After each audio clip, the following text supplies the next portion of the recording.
Hello guys, welcome to the channel. It's TPM5 with another NBA video. In this one, I'm going to be previewing the Eastern Conference semifinals between the Boston Celtics and then the Milwaukee Bucks. I'm going to start with the Celtics and I'm going to move on to the Milwaukee Bucks, and then at the end of my video, I'm going to give you the predictions. So, without further ado, let's get started.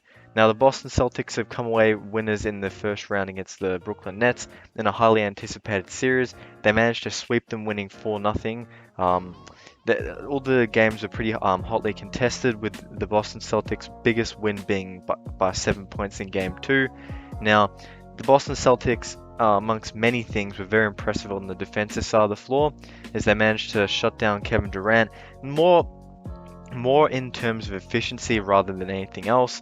He was shooting 38% from the field and 33% from three, which for Kevin Durant's standards is rather low. And also keep in mind that those figures and percentages are a bit skewed by a Game 4 performance that was pretty good where he put up 39 points.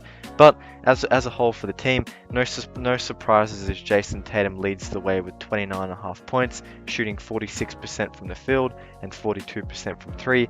Jaylen Brown was a great second option in that series as well, giving them some serious minutes on defense and also averaging 22.5 points, shooting the ball at 49 from the field and having a rough start to the playoffs, shooting 21% from three. Now, just before I continue, I make NBA content pretty frequently. I'm currently busy at the moment with personal stuff, but I'm going to try and make as many videos as I can for you guys in the playoffs. So if regular playoff videos are what you guys are after, subscribe to the channel and also drop a like and tell me who you guys think is going to win this series as well. It's obviously very anticipated and going to be a very interesting matchup. Now, Marcus Smart showed flashes of offense that we hadn't quite seen from him before, or at least very recently, averaging 16.5 points and 7 assists, shooting the ball at 42% from the field, which is passable for a guard, considering the amount of effort he gives on defense. Al Horford, in his second stint at Boston, has proven to be another valuable asset, averaging 13 points and then also 7.5 rebounds. And then guys like Grant Williams were very influential to the team, and also the return of Robert Williams is another really important thing to this team. On offense, they're second best out of all the teams currently playing in the postseason. Defensively, they struggled a bit more. That is given that they are playing the Brooklyn Nets, and that's what Brooklyn are known for on offense. And to manage to still be in the top half of the teams playing is a pretty impressive feat as well. Now, I briefly mentioned Robert Williams. Now, him being back is a big boost to their defense, and I really like what they were doing against Kevin Durant, sending many traps, trying to get the ball out of his hands, and if he didn't pass the ball off, forcing bad shots. I think the Ime Udoka did a great job with the Boston defense, which is something that they always kind of had consistently under their belt. It was more the offensive side of the floor, and they managed to get that back on their terms towards the second half of the year after the All-Star break.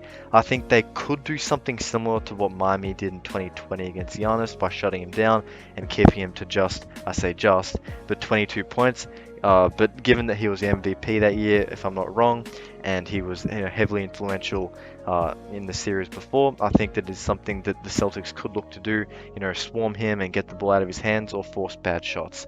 Okay, now we're going to move on to the Milwaukee Bucks and their side of the preview. So, the Milwaukee Bucks are coming off of a win against the Chicago Bulls, where the series started close with the first two games being within 7 games, splitting the series 1-1. However, following a 30-point win in Game 3, the Bucks had all the momentum. Now, a key storyline heading into this game is Chris Middleton's status. Now, he hurt his knee in Game 2 of the first round series, and he will now miss around 1 week, and he'll be reevaluated at that time. There is a chance he could miss a game or two in this series, which could swing the pendulum, if you will, in the favor of the Celtics. Now, Middleton himself wasn't playing the greatest series in the time that he was on the floor, as he was only averaging 14.5 points. But I'm sure that his obviously gets a lot of attention on that's on the opposing team's defensive schemes. So having him there definitely helps as a decoy for creating Giannis more opportunities and creating Jrue Holiday more chances as well. Now, talking about Jrue Holiday, he was an X factor as well, defending really well and averaging 18 points. And Giannis Antetokounmpo, obviously being himself, averaging 27.5 points, 14.5 rebounds, and 7 assists. I think I mentioned before I started the Bucks, I think he's beyond the point where they can really shut him out like they did in 2020, with that being the Miami Heat. I think that they last year proved, and obviously en route to winning the title, they did kind of prove wrong, prove that wrong, and also showed that Mike Budenholzer as a coach can kind of plan to get Giannis out of those ruts, and Giannis himself can get him out of those ruts. So I think that might not happen, but it is interesting to cast our minds back to then and how far the Bucks have come. Now the Bucks offensively weren't so great, 13th. Around 13th of the teams that were playing in the playoffs. However, defensively was really where they separated themselves from the Chicago Bulls, with being the best defense out of all the teams playing in the playoffs.